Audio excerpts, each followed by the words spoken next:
ESPA classes में सभी छात्र छात्राओं का हार्दिक स्वागत एवं अभिनंदन है। छात्रों, आज हम संख्या पद्धति का दूसरा चैप्टर पढ़ रहे हैं। संख्या पद्धति में सबसे छोटी इकाई हमारी क्या है? सबसे छोटी यूनिट है। सबसे छोटी इकाई हमारी 1 है, या सबसे छोटी इकाई 1 से शुरू होती है। और दहाई के नीचे जो अंक लिखा जाता है वो दहाई में आ जाता है। सबसे छोटी इकाई दहाई सेकंड नंबर की है, और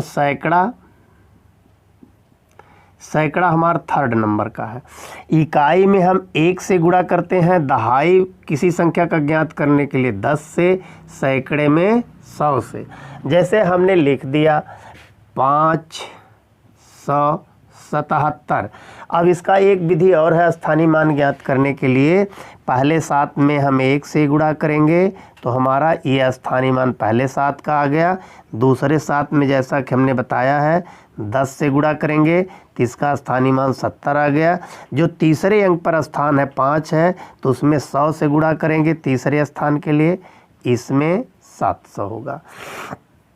इसी प्रकार जितने भी स्थानीय मान ज्ञात करना है, जो 4 अंक पर है वह 1000 से गुणा होगा, जो 5 अंक पर है वह 10,000 से गुणा होगा। इस तरीके से स्थानीय मान हम ज्ञात कर सकते हैं। इन स्थानीय मान ज्ञात करते हैं। अब स्थानीय मान से आगे चलते हैं। संख्याओं को लिखने के लिए हमारी सबसे छोटी संख्या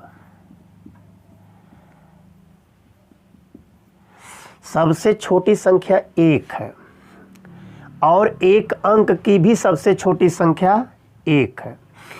और हो गया एक अंक, सबसे छोटी संख्या 1 है, उससे बड़ी 2 है, उससे बड़ी 3 है, उससे बड़ी 4 है, उससे बड़ी 5 है, उससे बड़ी 6 है, उससे बड़ी 7 है, उससे बड़ी 8 है, उससे बड़ी 9 है। अब 9 के बाद जब हम 10 में प्रवेश करते हैं तो हमारा 2 अंक हो जाता है। इसलिए एक अंक की सबसे बड़ी संख्या, एक अंक की बड़ी संख्या 9 है, छोटी संख्या 1 है। अब छोटी संख्या बड़ी संख्या 1 अंक का हमें ज्ञात हो गया। 9 के बाद जब हम प्रवेश करते हैं 10 और फिर 11 dot dot dot dot dot dot dot हम लिखते जाते हैं 99। तो 2 अंक की हमारी सबसे बड़ी संख्या 99 हो गई, 2 अंक की सबसे छोटी संख्या 10 हो गई। अब 99 के बाद हम 100 लिखते हैं, फिर dot dot dot dot dot यहाँ 999 लिखते हैं। तो ये 3 अंक की सबसे बड़ी हो गई, ये 3 अंक की सबसे छोटी हो गई। इसी प्रकार से हमें कोई भी संख्या अगर लिखना है तो जो सबसे छोटी संख्या 1 है, तो जितने भी अंक की कहे लिखने के लिए छोटी संख्या में उतने अंक 0 लगा दीजिए, तो अगली संख्या हम छोटी ज्ञात कर सकते हैं। जैसे प्रश्न बनता है 4 अंक की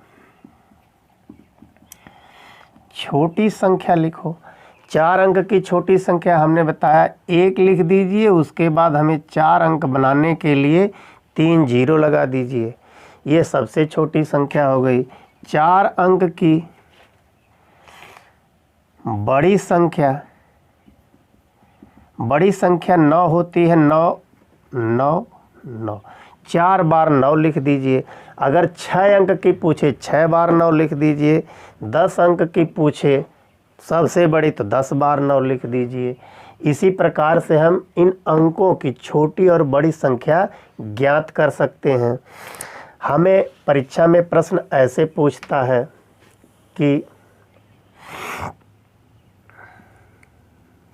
7 अंक की बड़ी संख्या और 5 अंक की छोटी संख्या का अंतर योग क्या है। अंतर अलग पूछेगा, योग अलग पूछेगा। हम दोनों एक ही प्रश्न में पूछ लिए हैं। तो 7 अंक की सबसे बड़ी संख्या 7 ठो 9 लिख लीजिए, 6 7 2 2 4 2 6 1 7। 5 अंक की सबसे छोटी संख्या का अंतर पूछा है। 9 9 9 9 8 9 9, इसका अंतर ये होगा। अब अगर इनका योग पूछा है, 7 अंक की सबसे बड़ी संख्या 7, इकाई, दहाई, सैकड़ा, हजार, 10,000, लाख, 10 लाख। यहाँ अब इनका अंतर पूछा है 5 अंक की सबसे, इनका योग पूछा है। 9 9 9 9 1 10 9 1 10 9 1 10। योग में इकाई, दहाई, सैकड़ा, हजार, 10,000, लाख, 10 लाख। करोड़, इकाई, दहाई, सैकड़ा, हजार, 10,000, लाख, 10 लाख। इकाई, दहाई, सैकड़ा, हजार, 10,000, लाख, 10 लाख।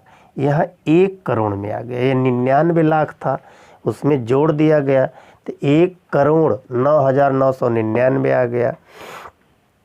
यहाँ बड़ा अंक पूछा है, कभी कभी दे देता है आपके प्रश्न में, परीक्षा में, छोटी परीक्षा जैसे एसएससी या पुलिस या बैंक पीओ में भी एक बार दिया था कि 3 अंक की बड़ी संख्या व छोटी संख्या का अंतर क्या है। ये बड़े आसानी से हल किया जा सकता है। 3 अंक की बड़ी सी बड़ी संख्या 999 है। 3 अंक की छोटी सी छोटी संख्या 100 है। इनका अंतर पूछा है 899। यही आपका आंसर होगा। ऐसा प्रश्न पूछता है परीक्षाओं में। ऐसे प्रश्न को हल करने के लिए अंकों के सहारे लिखा जा सकता है। अब ये संख्या पद्धति का है सिस्टम। इस सिस्टम में बड़ी से बड़ी, छोटी से छोटी संख्या, कभी कभी ऐसा प्रश्न पूछता है जैसे छोटी छोटी परीक्षाओं में दे देता है 7 अंक की छोटी संख्या में 2 दहाई का योग क्या है। 7 अंक की छोटी सी छोटी संख्या में 2 दहाई का योग क्या है। 7 अंक की छोटी सी छोटी संख्या 1 लिख देंगे, 0 के सहारे इस 7 अंक को पूरा कर लेंगे।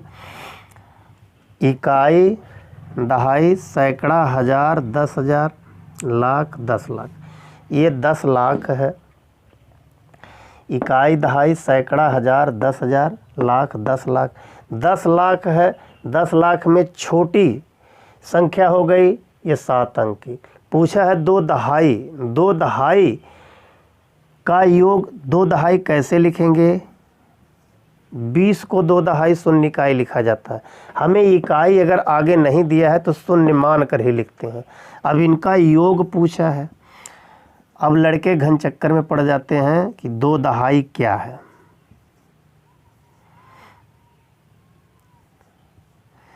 अब इसका मान आ गया, यही आंसर वहाँ देगा। तो वहाँ पे आंसर 4 देगा। एक मत भ्रम करने वाला होगा। सही आंसर बहुत कम खोजने पर मिल पाता है, लेकिन रहता है उसी में।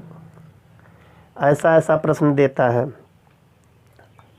एक बार पुलिस की परीक्षा में एक क्वेश्चन दिया था,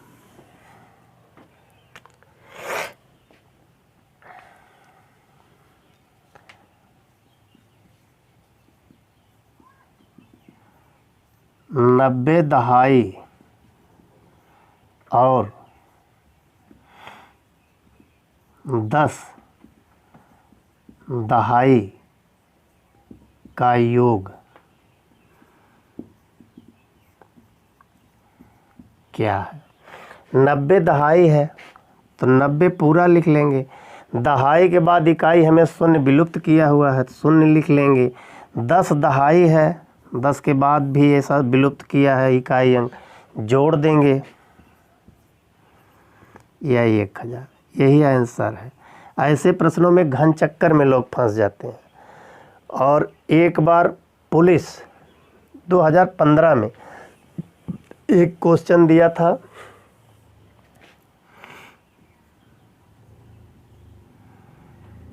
बारह हजार और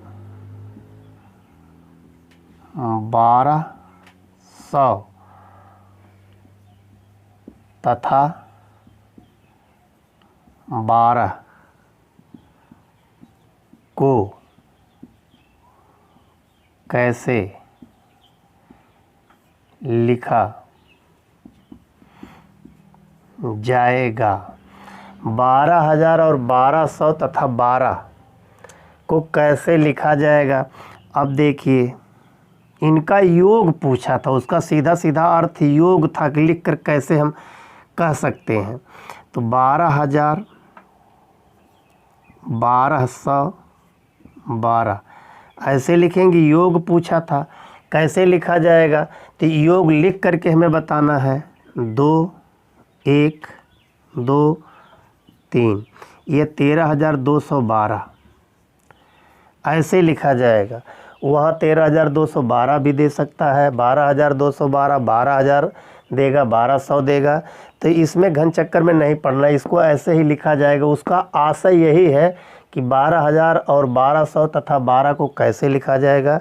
तो इनको योग करके वह पूछा है, योग करके ही लिखा जाएगा।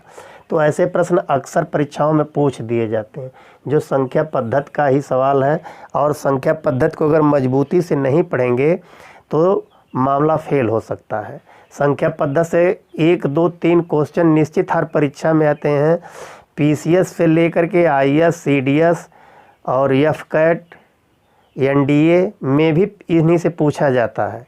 लेकिन जो मजबूती से ध्यान से पढ़ा रहेगा वही हल कर सकता है।